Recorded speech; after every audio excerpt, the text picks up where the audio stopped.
Virus, makhluk misterius di ambang kehidupan. Saya Neldari Sasmita. Pernahkah kamu sakit flu? Apa yang menyebabkan flu itu?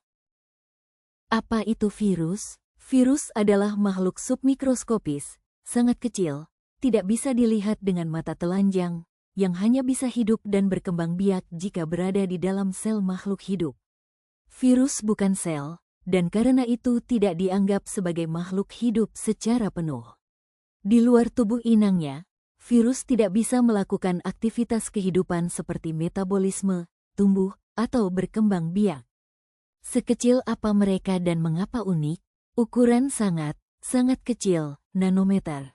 Pada gambar terlihat ukuran virus sekitar 100 nanometer. Virus lebih kecil dari bakteri yang ukurannya berkisar 1–100 mikrometer. Virus bukan sel atau aseluler. Dianggap perbatasan antara hidup dan mati. Hanya aktif dan bisa bereproduksi di dalam sel inang atau disebut parasit obligat intraseluler. Gambar ini merupakan gambar struktur virus. Yang berbentuk bulat merupakan virus influenza yang memiliki bentuk bulat, sedangkan bakteriofag memiliki kapsid, selubung ekor dan serabut ekor. Berikut ini penjelasan tentang struktur virus. Materi genetik, hanya salah satu, DNA atau RNA, tidak keduanya. Kapsid, selubung protein yang melindungi materi genetik, terdiri dari subunit protein, kapsomer, selubung, envelope, lapisan tambahan dari membran lipid, tidak semua virus punya. Berasal dari membran sel inang. Virus punya banyak wajah. Bentuknya bervariasi, tergantung susunan kapsomernya. Bentuk helikal, seperti batang atau benang, contoh, tobacco mosaic virus, TMV.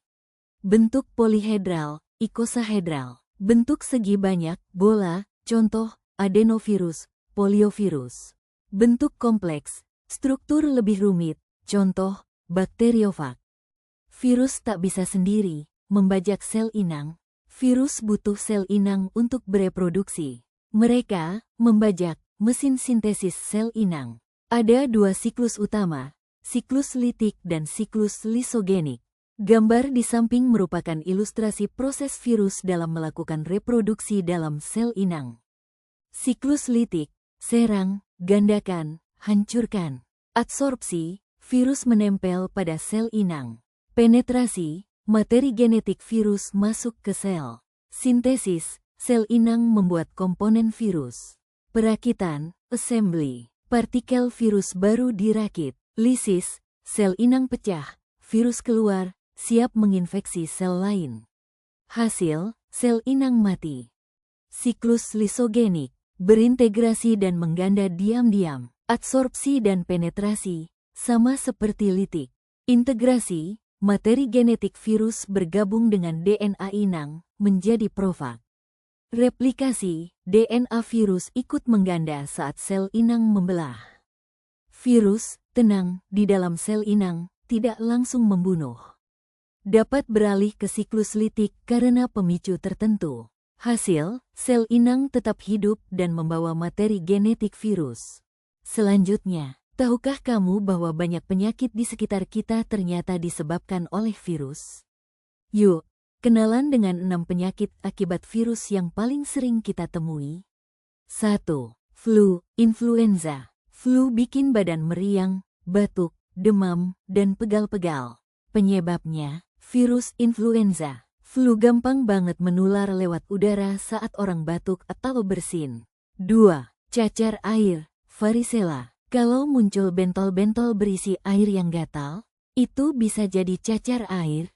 Penyebabnya adalah virus varicella. Biasanya cuma kena sekali seumur hidup.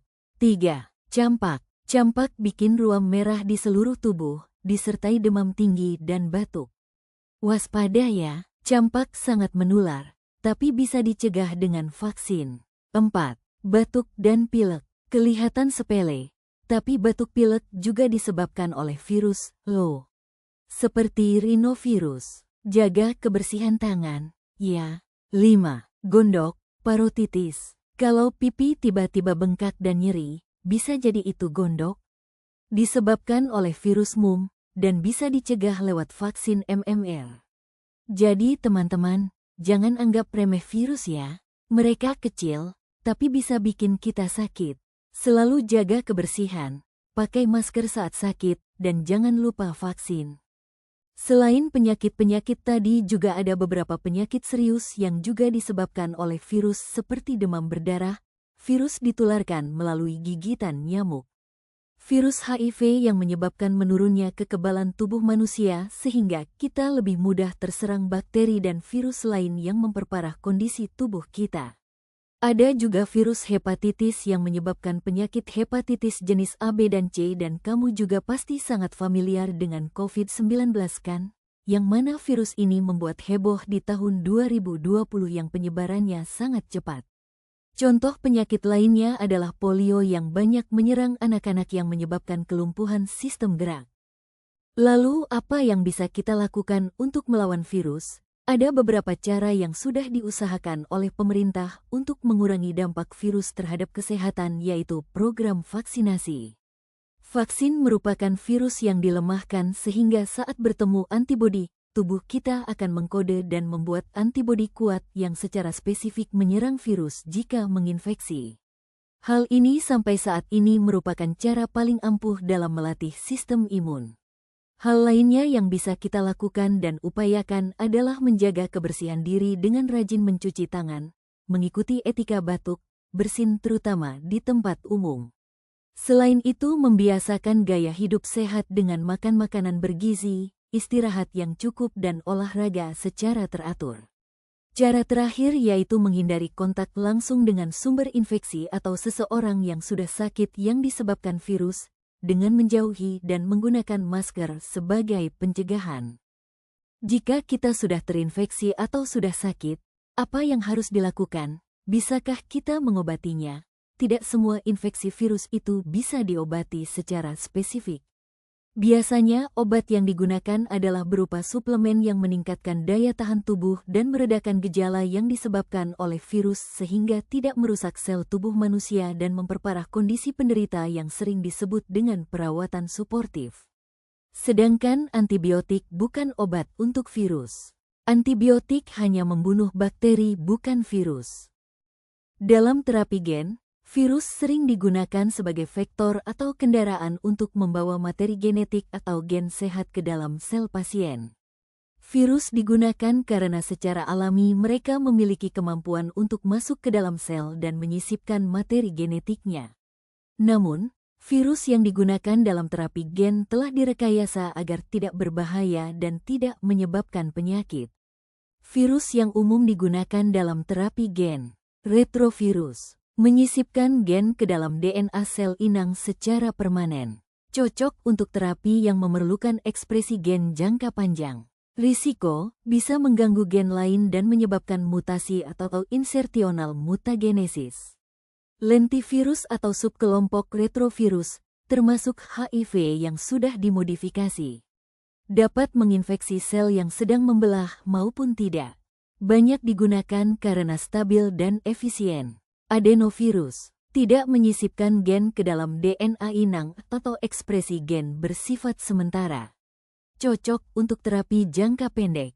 Bisa memicu respons imun yang kuat. Adeno-associated virus atau AAV tidak menimbulkan penyakit pada manusia. Menyisipkan gen ke lokasi spesifik dengan risiko lebih rendah. Banyak digunakan dalam uji klinis karena relatif aman. Herpes simplex virus atau HSV digunakan untuk terapi gen di sistem saraf karena dapat menetap di neuron. Kapasitas besar untuk membawa gen. Proses umum, gen sehat dimasukkan ke dalam virus yang merupakan vektor. Virus dimasukkan ke tubuh pasien atau langsung ke sel yang diambil dari tubuh pasien. Virus memasukkan gen tersebut ke dalam sel target. Sel mulai memproduksi protein yang sebelumnya tidak bisa dibuat. Bakteriofag atau fag adalah virus yang menginfeksi dan menghancurkan bakteri. Mereka memiliki banyak manfaat, baik dalam bidang kesehatan, pertanian, maupun industri. Itulah tadi bahasan kita mengenai virus, struktur virus, cara virus bereproduksi, virus yang menyebabkan penyakit dan manfaat yang bisa didapatkan dari virus. Bagaimana? Menarik membahas tentang virus? Jika ada pertanyaan boleh tinggalkan di kolom komentar, kita akan membahasnya di video selanjutnya. Like dan subscribe dulu ya supaya saya lebih semangat membuat video menarik lainnya. Sampai jumpa.